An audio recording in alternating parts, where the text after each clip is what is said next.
ada selentingan orang berbicara kepada kita, kajian Ar-Razi itu ketinggian, itu ma'rifat gak jelas, ketinggian, gak cocok buat ente.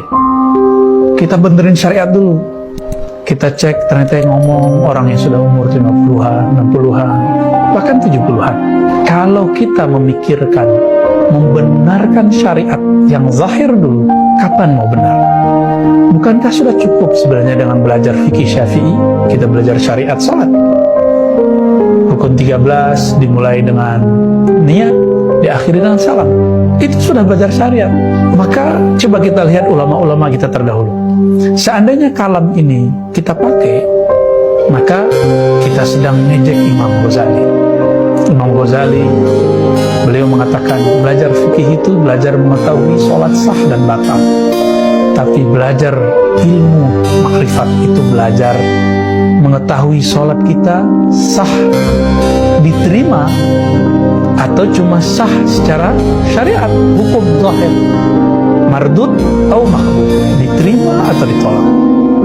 Betapa canggihnya ilmu ma'rifat, bisa melihat, mencari, ngecek tentang indikator ini diterima atau tidak.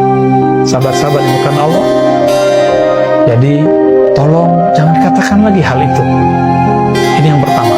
Yang kedua, sebenarnya syariat itu pada awalnya mencakup yang zahir ataupun yang batin. Mencakup yang zahir ataupun yang batin. Jadi sebenarnya ilmu fikih, kata-kata fikih dalam bab agama, yufaqihu fid din, ya, itu artinya mencakup semua yang zahir ataupun yang batin. Dalam hadis yang sahih riwayat Imam Bukhari, ada yang mu'allaq, ada yang muttasil, dan riwayat Imam Tirmizi diriwayatkan secara muttasil, secara sambung. Allah apabila menginginkan kebaikan bagi seorang hamba, yufaqihu fid din, maka Allah faqihkan dia dalam syariat agama. Apa artinya sahabat-sahabat karena Allah? Syariat itu mencakup semua. Ini bukan kata-kata saya, tapi ini perkataan Al-Imam Abu Hamid Al-Ghazali. Beliau mengatakan dalam Muqaddimah Ihya, fikih itu di awal mencakup zahir dan batin, mencakup syariat, tarekat, hakikat, ma'rifat, mencakup semuanya. Namun karena perkembangan zaman, Imam Ghazali ini hidup di abad ke-4 dan ke-5 Hijriah. Tepatnya abad ke-5 Hijriah, dan meninggal di 505 Hijriah, artinya abad ke-6. Beliau ini sudah menyaksikan dikotomi antara ilmu-ilmu ini.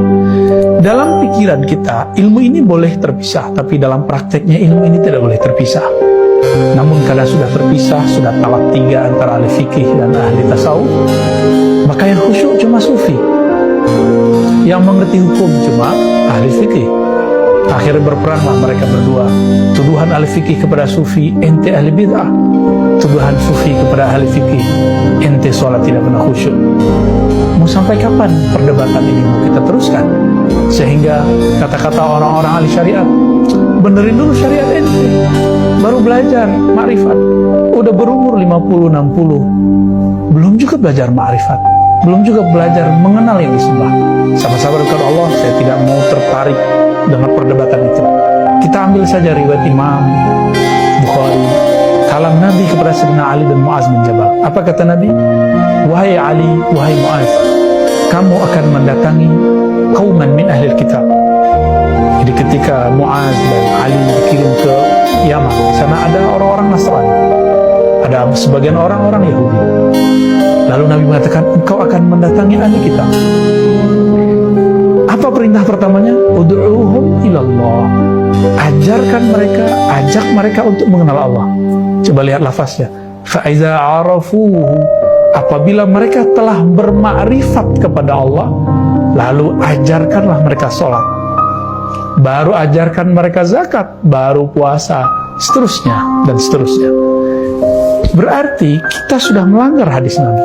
Nabi mengajarkan makrifat kepada Allah dulu, baru sholat. Maksudnya sederhana, mana mungkin ada orang waras di muka bumi bekerja kepada orang yang dia tidak kenal, menghormati seseorang, sosok yang dia tidak mengerti siapa orang itu. Masa ada orang berakal, berpendidikan tinggi, bisa baca kitab, apalagi disebut kiai, apalagi disebut habib, menyembah sosok, menyembah zat yang dia tidak kenal. Betapa tidak berakalnya, betapa tidak sesuainya dengan kehendak Allah dan kehendak Rasulullah SAW. Maka berdasarkan hadis Bukhari ini, ud'uhum ilallah, ajaklah mereka mengenal Allah. Faiza arafu, jika mereka telah bermakrifat kepada Allah, telah mengenal Allah, baru ajarkan sholat, baru ajarkan semua yang berkaitan dengan zahir syariat. Maka sahabat-sahabat karena Allah, mari bermakrifat dalam sholat kita. Jangan dipisah-pisahkan, lakukan itu secara bersamaan, karena syariat telah sempurna, ma'rifat yang belum sempurna. Wassalamualaikum warahmatullahi wabarakatuh. Assalamualaikum warahmatullahi wabarakatuh.